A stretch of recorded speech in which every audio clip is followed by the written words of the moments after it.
Assalamualaikum warahmatullahi wabarakatuh. Perkenalkan, nama saya Muhammad Ilmu Azharan Fahmi, dengan NIM akhir 079. Di sini saya akan menjelaskan tentang subnetting dan IPv6. Netmask atau subnetmask itu digunakan untuk membedakan antara network address dan host, di mana kelompok yang bernilai 0 adalah untuk host dan kelompok yang bernilai 255 digunakan untuk network address. Pada setiap subnet di kelas A, B, dan C terdapat network ID dan broadcast. Network ID ini memiliki alamat IP di mana oktet keempatnya bernilai 0, sedangkan broadcast memiliki alamat IP di mana oktet keempatnya bernilai 255. Kemudian ada ini CEDR atau Classes Interdomain Routing. Ini adalah metode yang digunakan untuk mengkategorikan alamat IP dengan tujuan untuk mengalokasikan IP kepada user dan untuk efisiensi dalam proses routing paket-paket IP dalam internet. Nah, ini adalah table CIDR. Ini ada API kelas A. Kemudian dari slash 16 sampai prefix 23 ini API kelas B. Nah, seterusnya ini adalah API kelas C. Terus ada FLSM, Fixed Length Subnet Mask. Di sini kita akan membuat sebuah jaringan ya. Ada dua jaringan. Pertama, perpustakaan itu kita perlu 11 host dan lab 1 itu 38 host. Subnet mask yang sama dengan 38 host ini tidak ada ya, sedangkan subnet mask yang lebih besar dan paling mendekati 38 yaitu prefix 26 dengan 62 host. Nah, di sini kan kita perlu 38. Sedangkan di dalam IP kelas C ini yang 38 ini enggak ada. Jadi kita pakai yang mendekati. Yang mendekati itu adalah prefix 26 dengan jumlah hostnya itu 64. Kalau kita pakai yang 27 kan di sini cuma ada 32. Jadi nggak bisa. Jadi kita pakai yang prefix 26. Spesifikasi jaringan yang akan dibuat yaitu ada 3 jaringan. Jadi di sini nanti ada lab 1, lab 2 dan lab 3. Yang jumlah hostnya itu juga sama, 38 host. 38 host. Eh 3 jaringan berukuran 38 host dan satu jaringan berukuran 11 host. Yang rencana akan ditambah total ada 4 jaringan ya. Ini tadi lab 2 dan lab 3. Jadi ada 1, 2, 3, 4. Kemudian prefix 24 ini totalnya kan tadi ada 256 IP. Yang jika kita bagi hasil subnetting kita tadi yaitu 64 ini, 64 dikali 4 itu totalnya adalah 256. Maka pas untuk jumlah jaringan dalam jumlah IP untuk host yang kita perlukan. Nah, jadi hasilnya itu perpustakaan itu pakai IP 192, 128, 100.0, prefix 26.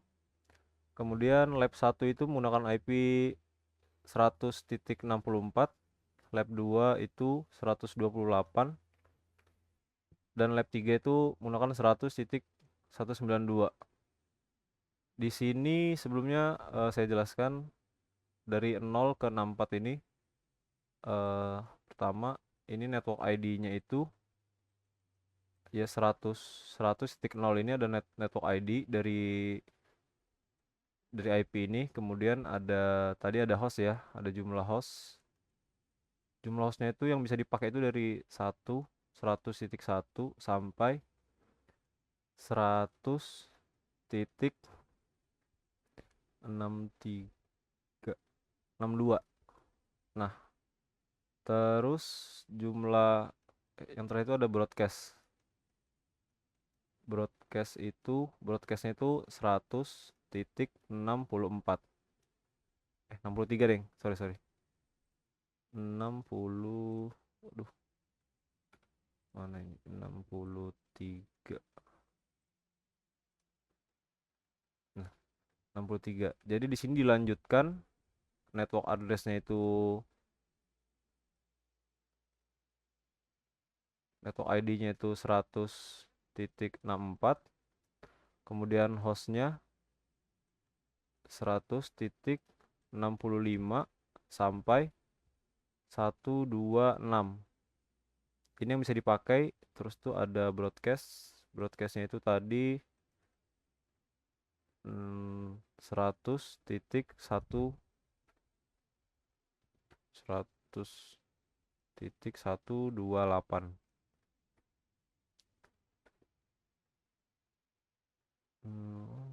64 101.127, sorry.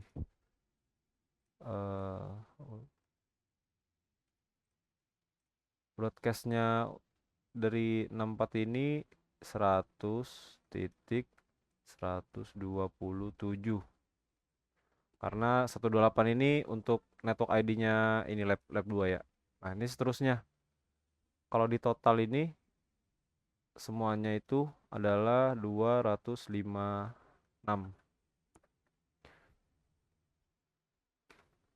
Kalau mau menambah lab berisi 37 komputer, kita bisa menggunakan IP berikutnya, yaitu 101.0, karena yang 100 tadi ini kan sudah dipakai buat ini, buat jaringan yang ini.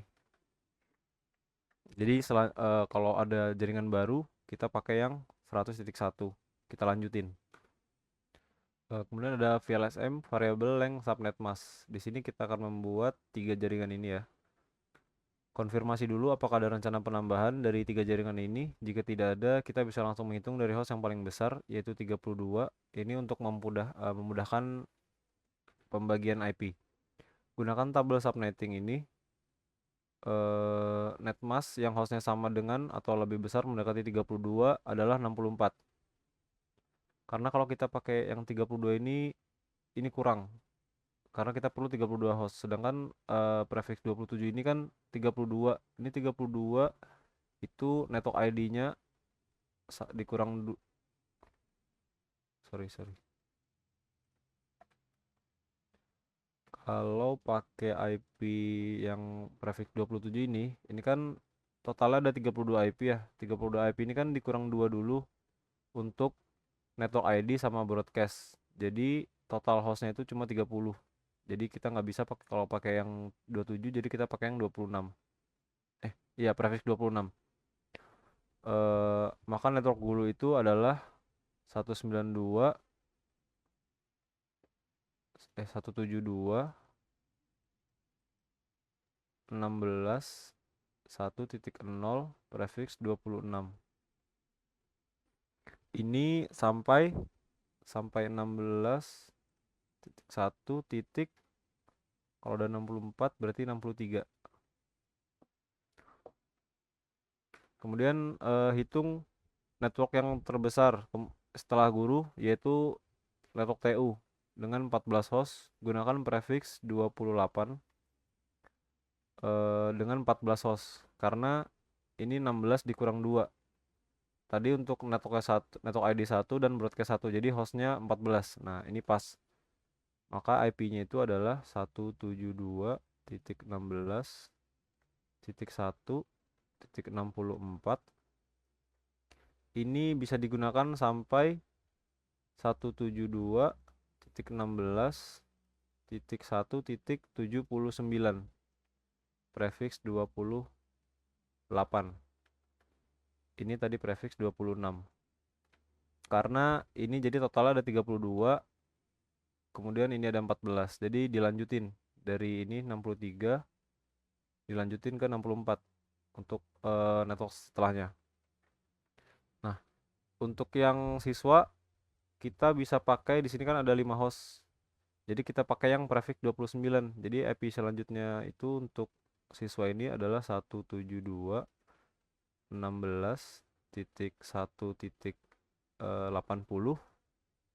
sampai tambah 8. 80 tambah 8 itu 172.16.1.80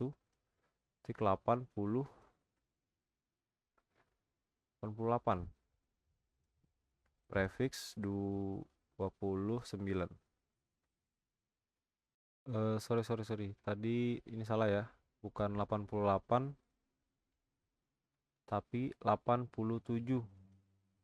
Karena dihitungnya dari 0. Nah,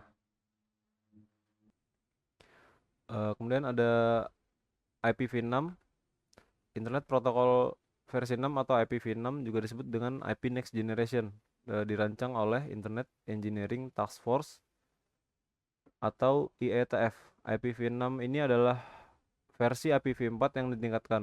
IPv6 sendiri memiliki keuntungan dibandingkan IPv4, yaitu ruang alamat tak terbatas, struktur alamat hierarkis, plug and play, header paket yang disederhanakan, keamanan, mobilitas, dan fitur QoS yang ditingkatkan. Segitu saja penjelasan dari saya. Terima kasih.